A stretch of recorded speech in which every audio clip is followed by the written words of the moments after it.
this is the continuation of the program this morning on ITV. We are coming live to you from our Lagos studio here in Ikeja.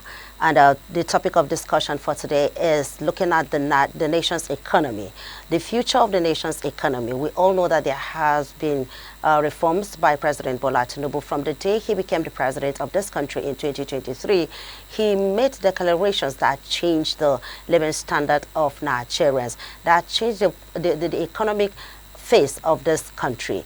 We are talking about the removal of the fuel subsidy, the unification of the exchange rate, among other things. And in all of this, through all the hardship and everything that Nigerians are going through, he keeps telling Nigerians that be patient, that you will reap the fruit of your labor, that very soon we are going to smile. And we're going to be discussing this economy and discussing how promising is Nigeria's economy in the coming future. And to discuss this, I have no other person in the studio than Otumba Kenny Odugbemi. He is a public affairs analyst. You're welcome, sir. It's always my pleasure to be with you on ITV, the best TV station. Thank you very much. Thank you. So now let's get to it right away. The future of Nigeria economy. If you were to look at it and project, what would be your projection from now? Thank you very much. Nigeria, to the best of my knowledge, is blessed with natural resources. Nigeria is blessed with most wonderful and intelligent youth. Go around the world, we're doing wonders across the nation. It may amaze you that quite a lot of exploit that is happening in the global space, Nigeria has a major contribution. So I wonder why, how, why we're still where we are. But there's still hope. There's hope before. Because of the reform we've taken now. There's a paradigm shift from what we used to do to a new norm. A new norm where we have a policy, a radical approach to issue of fuel subsidy you've mentioned. Fuel subsidy has also given birth to ×3 of what the monthly fiscal allocation to different states. So I wonder if our people are still poor, it's not the federal government. They should demand accountability from their governors. To the best of my knowledge, federal government share 52% of the budget, and they do what we call tertiary intervention. The state government and the local government share over 48%. They do both secondary and primary intervention. The difference between what the federal government shares and what the state shares across is just 4%. But the presence of federal government is felt almost across the state. Let's now ask ourselves a question. We should not continue to talk about the government because the government is of the people, by the people, for the people. The government is not limited to federal status. There's also government at the state level. There's also government at the federal government level. But let us cast our mind back to where we are. To the best of my knowledge, we're in 2025. And the GDP projection by the World Bank for 2025 is 3.5%. And what are those things they're looking at now? They're looking at the increase in oil production. They're looking at the resilience in our service sector. They're looking at policy reform. We also agree with me that we have an increase in our oil production now. Our production is a little bit about 1.54 million barrels per day, which means, but that, to the best of my knowledge, has a bit of condensate in it. But compared with the projection was 2 million. The projection is around 2.3 million barrel per day. That's the projection. But where we are now is around 1.54. It still changes between 1.4 to 1.54. But 1.54 million is still a good compared with less than a million that we used to have. The only problem we have in that is because of fluctuation in oil crude oil price that have been resolving below 75%, because we benchmark $75 as our own, and the oil price has been roving around $65. So we have a kind of lag behind. Then we are talking about resilience in services. You will agree with me now that even the oil that we're talking about contributed less than 10% to the entire GDP accumulation. We have over 90% from non-oil sector and service sector, which means if we improve our resilience in services, we'll be able to do. There are policy reform. Let's be frank. We've had strong policy reform like tax reform. It's going to create a lot of employment. It's going to inject not less than 500 billion. That is from your projection. That's from the projection that we have, from my own projection. Paper projection. From available data that is Those are because the radical reform we have, which is tax reform, is going to create employment, is going to create the value added, is going to boost the economy with over 500, we're talking about over 500 billion naira again, to be able to show, though we're going to, fund it with about 100 billion. What we're saying, we're going to have the remarkable gain.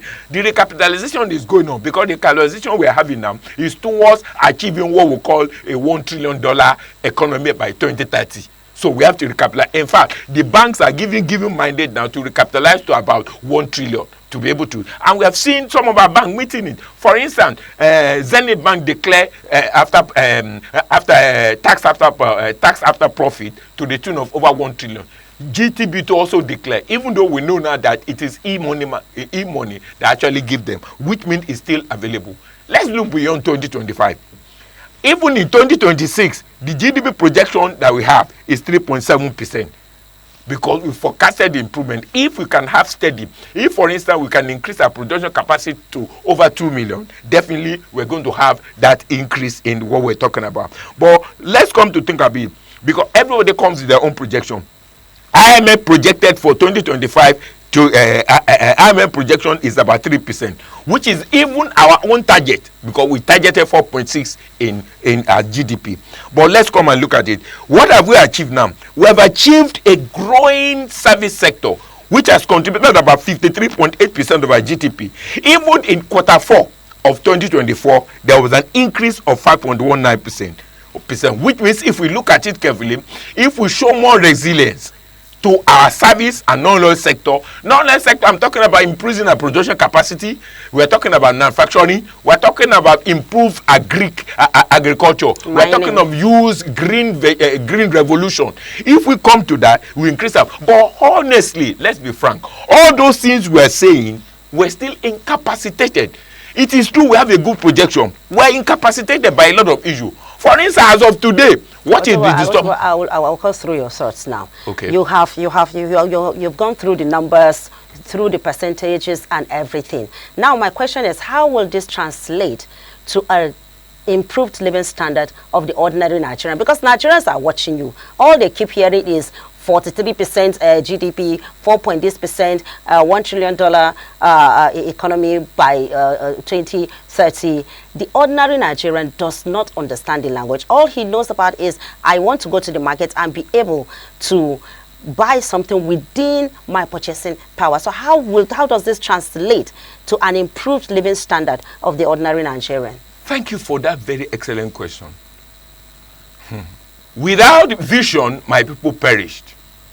Ordinary Nigerians, their eyes of understanding have been darkened. Ordinary Nigerians do not have right information. They are only given to their stomach infrastructure. Ordinary Nigerians do not look for knowledge. Ordinary Nigerians are only after what they will eat. Remember, the people in government, we elected them. They are feeding on our taxpayers' money. So the ordinary Nigerians there must be what we call position information center, where we profile individual that government policy must go through them before government begin to administer policy. For instance, the position center, we're saying in our mosque, we profile quite a lot of our sheikhs that speak the truth to power. In our churches, we have profiled some reverend that speak through the power. In our town hall meeting, what we're saying is, when right information get to our people, they have the right knowledge, they will be able to take a right direction. What we're saying is because the eyes of understanding have been darkened. Nigerians should understand that across different states now, they have 3 times the allocation. So if they are not feeling the dividend of democracy, it is not the federal government, it is the state government. Many of them are politically motivated. You are gradually seeing a cross-carpeting of most of the state now. Why? Because of the leaders who have ruled the state. They've impoverished them, they've corruptly enriched them, and most of them, EFCC are running after them. They now begin to cross-cut from one party to another in order to save their head. So people should understand in clear terms, we're poor today, not because we're supposed to be poor. We're poor because our leaders were very unfortunate with the kind of political leaders we have, the kind of political class we have. Remember, responsible citizens are the ones that will produce credible leadership. It's only credible leadership that will give us good governance. If we don't have good governance, then we should query the authenticity, the originality, the loyalty, the transparency in our current political leadership structure. They are for themselves, they are not for us. If you look at the various House of Assembly, if you look at the House of Representatives, if you look at House of Senate, they all continue to talk about constituency allowance.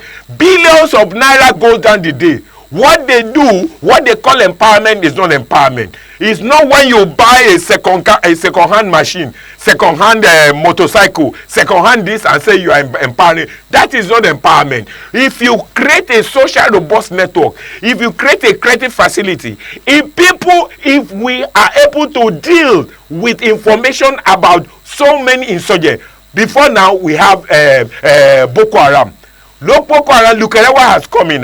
Madeba has come in, another one. Is it not that people creating social instability? Who are they using? They are using our youth. Until our eyes of understanding to know now that these people in government, they are for themselves, they are creating instability for themselves. Most of this instability is the exploitation of our mineral resources. Otumba, creation of insurgency for themselves, allegedly. Yes. We do not have proof of that. Now, you talk about these localized information centers. Because when I put the question to you that how does all these figures, how will it translate to an improved living standard of Nigerians, you talked about localized information centers. What is the guarantee that when this is put in place, the living standard of Nigerians will still improve? It's all about the information system. Because we're still talking about Nigerians who are going to be part or manned or be head of these localized information centers. What was it? Information is power. Information is money. Knowledge is power, information is money. If you have knowledge, you have power of understanding.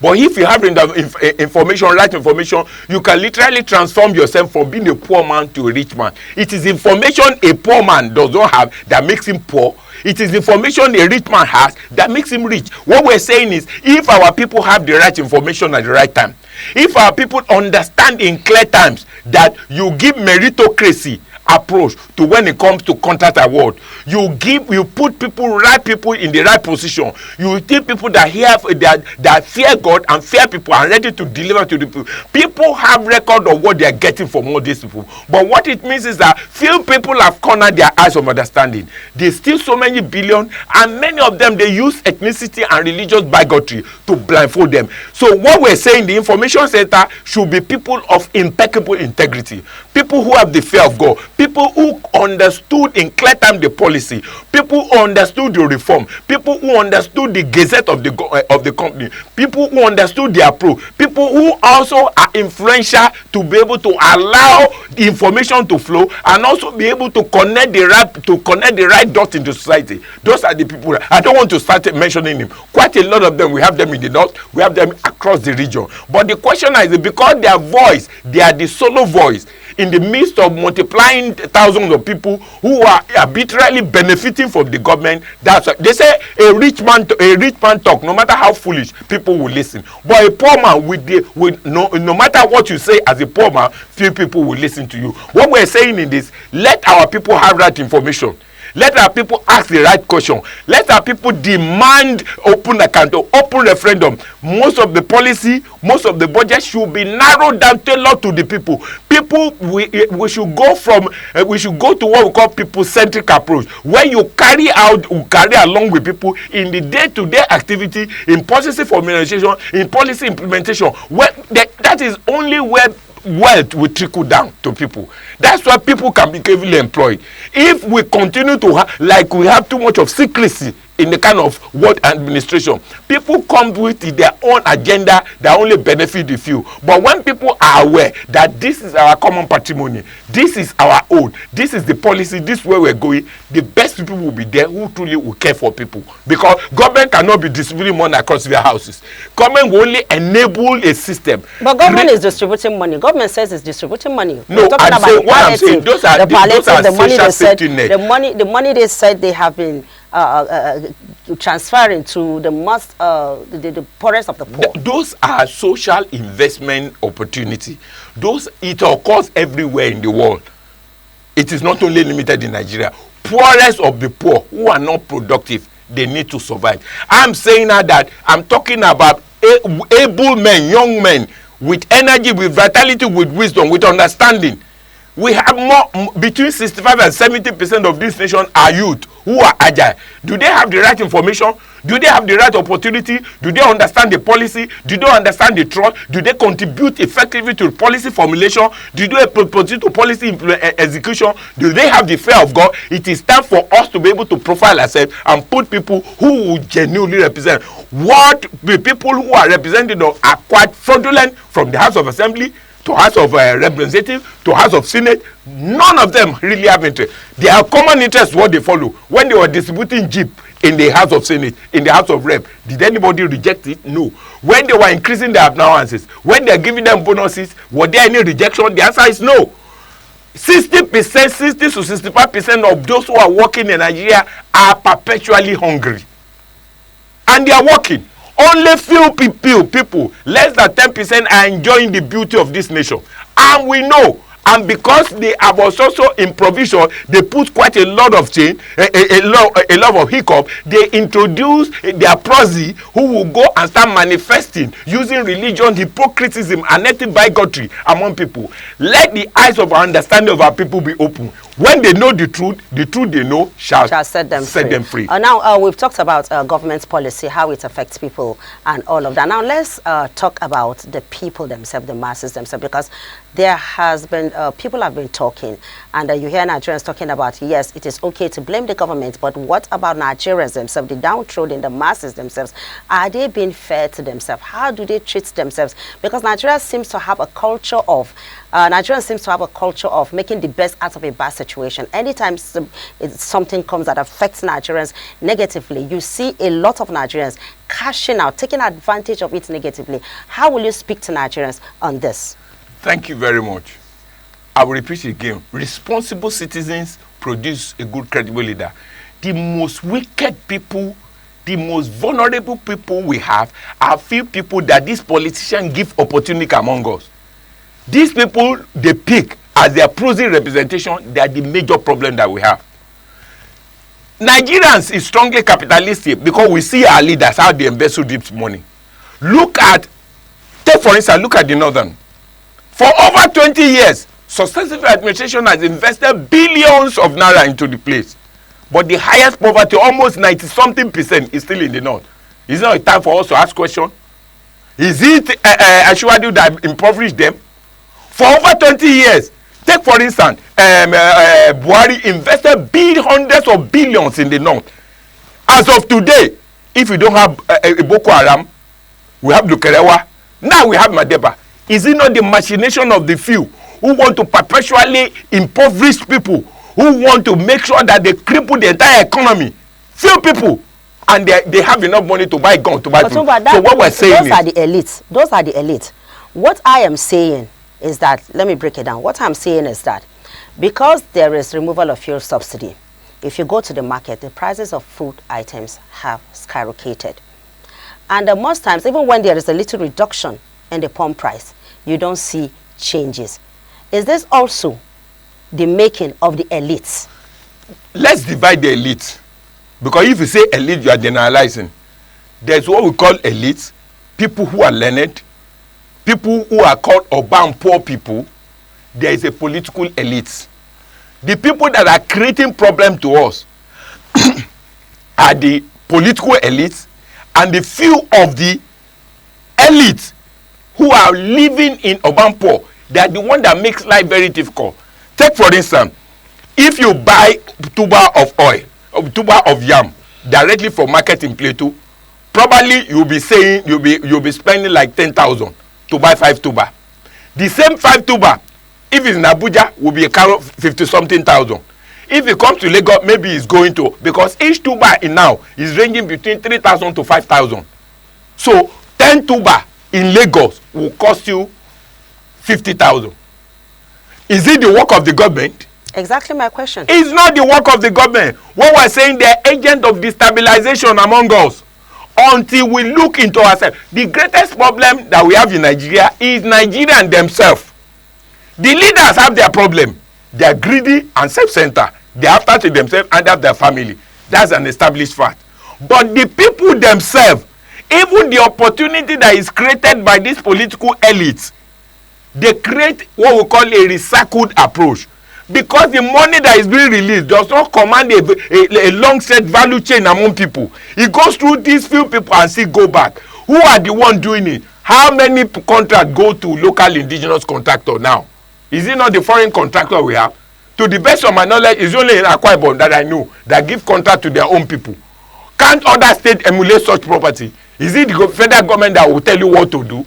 Even the federal government itself, they mix up this foreign and indigenous company. Even most of the foreign company has been fully indigenized. What we're saying is this: let us allow our people. It is our, we should give ourselves space.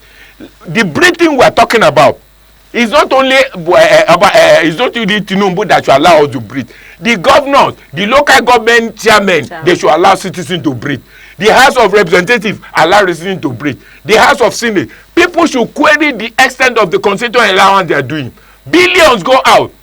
For instance, in the South, they pay 3% of the entire all revenue to the people. Has it reflected in the life of the people? The answer is no. And yet, their credit is credit to most of the leaders there. So what we're saying is this: people should be informed. People should have right knowledge, right understanding. People should be part of people who will appoint, who will select people to manage their affairs. Because these people, political elites, they don't manage their affairs. They put their cronies who are also defending the interests of their principal. The time is now for us to be part of the nation building. Okay, apart from information deficit, as we discussed, what other significant challenges would you say are facing Nigerian economy, and how can this be addressed? Thank you very much. Corruption. If we don't kill corruption, corruption will kill us. Pure and simple. As of today, we have a weak per capita income growth. The diversification we are talking about, have we felt it? We said we are talking about blue ocean. What is the impact of blue ocean? Have anybody felt it? We talk about steel development. What have we got about it? We talk about livestock feed. Billions is going. What do we have about it? We talk about electricity. Are we not living in the dark? Every day we see 2.something trillion. That is not what the Minister of Power said. He said 150 million Nigerians enjoy steady power supply. The problem we see is when we put a novice in position of authority, they will only say to what they will do. Ask Nigerian, do we have 150 million people enjoying life? Is it not when they do the band delineation, they do? What is the basis of band delineation? Is it the right people that the government themselves, government institutions don't pay? Recently, we have Air Force that went to bombard the EKDC, army to bombard the EKDC because they did not pay their life. The same situation happens somewhere else. They are not even paying. Even the institution we created, they are not even paying. How do we want that? How do we now have light?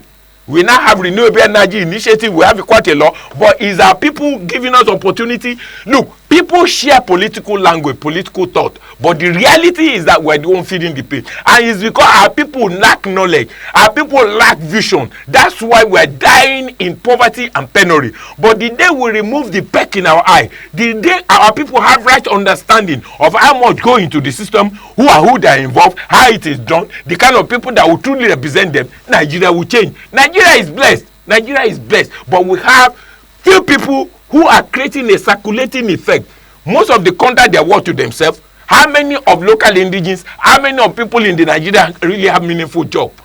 Recently, we are rebased to 4.3, but I can still tell you, out of over 60 to 75% of youth that are working, I can tell you more than 30% are unemployed, 25% are underemployed, and yet our debt is going to over 200 trillion now. All right, you talked about corruption. And this corruption that we're talking about, we didn't just start talking about it today or yesterday or a few years back. It's something that has lived. It's like it has taken a permanent resident in Nigeria. Yet, we have anti-graft agencies. We have the EFCC, we have the ICPC. And we are still talking about corruption. What could be the problem? Most of what we do is strongly politicized. You move from one party to the other, your sins are forgiven. That is the work of man. What can we do about that? I've told you now, quite a lot of people are cross-carpeting from PDP to APC. What reasons are they giving? Is there any genuine reason they are giving? They want to serve their people better. That is not true. They've been serving their people for a long time. PDP have been there for a long time. If you check the truth about it, most of the past leaders who put the proxy, they have problem with the FCC.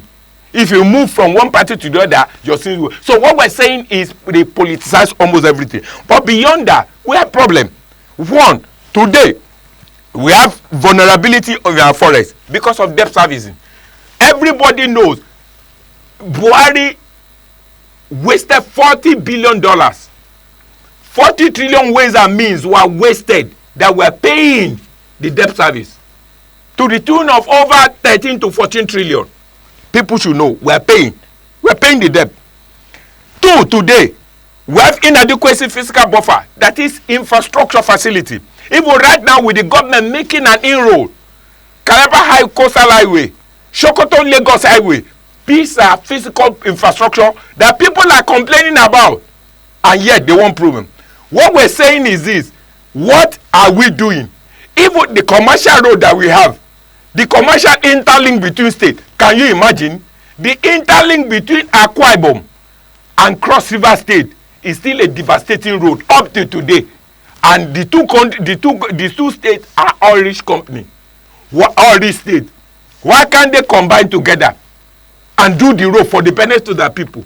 They're still waiting for federal government. What do you call that? Is it federal government that? Federal government has a lot of things. You know, most of the thing is politicized, is regionalized. But how is our people doing it? If life could be worse off between Akwa Ibom and Cross River, the road interlink between them today, they are rich enough to do it. Why have they not do it? In Benin, the road that crosses it, why can't they do it? Are they not have the fiscal derivation? The question is this: the political class are so much wicked. Secondly, we are not talking about tax reform. It is true we have a tax reform that will reduce burden, will reduce will promote fiscal federalism, will attract investment. Till today, in principle, though they've accepted, but in practice, has implementation before, that we're still working. Why is it that everything that tax reform is still a work in progress? I'm saying it work. Why can't we expedite action on that? It is the few bigots in the system that are causing hiccup in the full implementation. It is these same people, homogenic, wicked political leaders who have used Nigeria to service their generation. Some of them have used Nigeria to service their third generation. They won't want to give up. I know people in power that have been in government for more than 30-something years. Is that something bad? What is not bad in it? And they've not delivered the democracy. The children they gave back to, some of them are in House of Rep, House of Senate. They are repeating what their father has done. Have they been, or if they have overused, why will people still be talking? What we're saying is, let's rise up from Dundrum. The federal, the CBN is trying their best. There's recapitalization effort to be able to stabilize dollar. But who are the people spending most of this dollar? Is it not the political class? Look at the kind of parties we are having. I will take this as your last shot because we are running away from time. So just continue with your line of thought. The last shot, beyond, what do I expect? Optimism beyond 2025. I expect what we call a green growth that will create a job. That's renewable energy. When we have enough of them, I will expect increase in AI technology in conjunction with renewable energy that will create productivity. We move from consumption to production. I expect a lot of global cooperation. For instance, we are going to divide carbon credit rating from issue of climate change. I expect investment in human capital. I expect innovation, incubation. I expect green technology. I expect us to diversify our investment. Investment should not be on oil. Now, I expect government to nationalize oil. We are paid to, the rate is 60-40. It is true, government take 60, the other one take 40. Why can't government do nationalize oil? I will go through your line of thought. Thank you. I have been warned. My time is up. Thank you very much. But it's been a wonderful discussion with you, an insightful one for that matter. Thank you very much for being part of the program. We've been discussing with Otumba Kenny Odugbemi on the way forward, how positively can we look at Nigeria's economy in the near future. So much expectation from the government as well as the people. As a Nigerian, do your best, contribute your quota to make sure that Nigeria get back to its glory of yesteryears. This is what we have come with from the Lagos studio on the program this morning on ITV. I leave you for the continuation of the program as we go back to the Benin studio.